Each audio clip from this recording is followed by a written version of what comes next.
Devarim, chapter 4.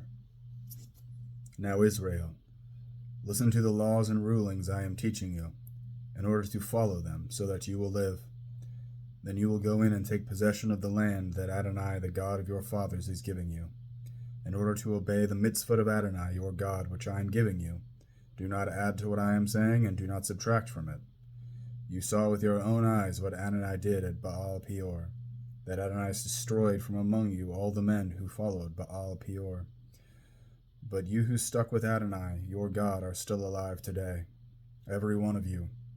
Look, I have taught you laws and rulings, just as Adonai my God ordered me, so that you can behave accordingly in the land where you are going in order to take possession of it.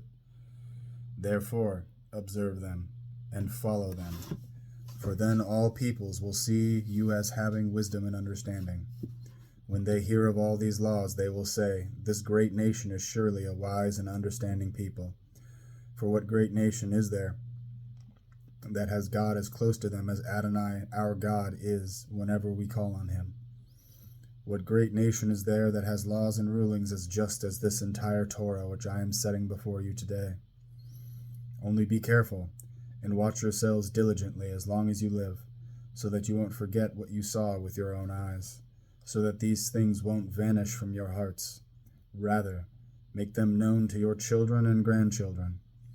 The day you stood before Adonai your God at Horeb, when Adonai said to me, gather the people to me, and I will make them hear my very words, so that they will learn to hold me in awe as long as they live on earth, and so that they will teach their children.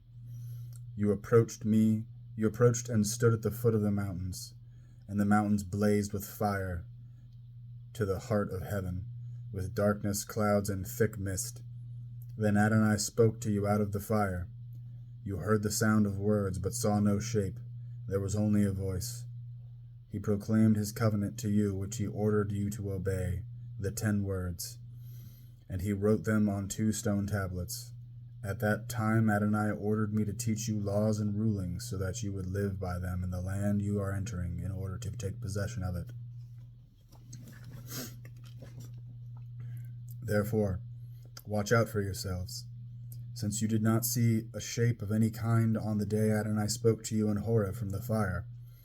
Do not become corrupt and make yourselves a carved image having the shape of any figure, not a representation of a human being, male or female, or a representation of any animal on earth, or a representation of any bird that flies in the air, or a representation of anything that creeps along on the ground, or a representation of any fish in the water below the shoreline.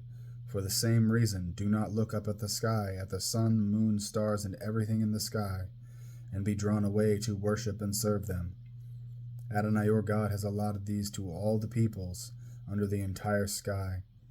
No, you Adonai has taken and brought out of the smelting furnace, out of Egypt, to be a people of inheritance for him, as you are today. But Adonai was angry with me on account of you, and swore that I would not cross the Jordan and go into that good land which Adonai your God is giving you to inherit. Rather, I must die in this land and not cross the Jordan, because you are to cross and take possession of that good land. Watch out for yourselves, so that you won't forget the covenant of Adonai your God which he made with you, and make yourself a carved image, a representation of anything forbidden to you by Adonai your God. For Adonai your God is a consuming fire, a jealous God. When you have had children and grandchildren, lived a long time in the land, become corrupt, and made a carved image, a representation of something, and thus done what is evil in the sight of Adonai your God, and provoked him, I call on the sky and the earth to witness against you today that you will quickly disappear from the land that you are crossing, the Jordan to possess. You will not prolong your days there, but will be completely destroyed. Adonai will scatter you among the peoples, and among the nations to which Adonai will lead you away. You will be left few in number.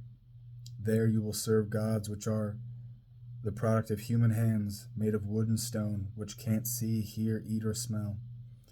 However, from there you will seek Adonai your God, and you will find him if you search after him with all your heart and being.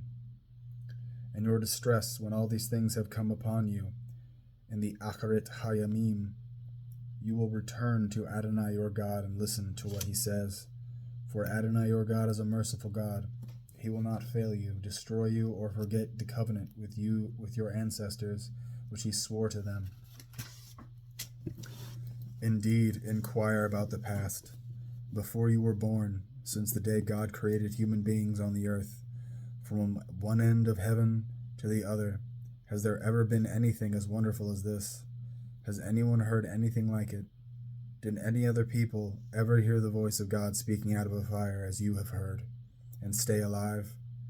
Or has God ever tried to go and take for himself a nation from the very bowels of another nation, by means of ordeals, signs, wonders, war, a mighty hand, an outstretched arm, and great terrors?